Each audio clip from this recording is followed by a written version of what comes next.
দেখতে দেখতে রাত হয়ে যায়। আর রাতের খাওয়া দাওয়া সেরে সবাই ঘুমিয়ে পড়ে। কিন্তু গভীর রাত নামতেই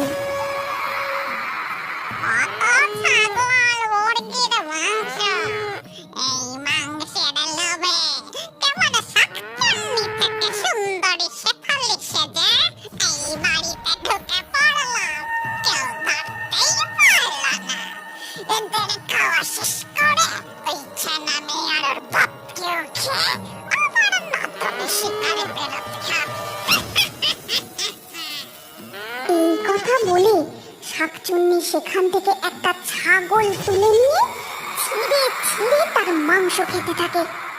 আর পরের দিন সকালবেলা রমেশ আবার দেখে যে তার খামারে রক্ত আর পালক পড়ে রয়েছে। তারপর গুনে দেখে আজও একটা মুরগি আর ছাগল কম।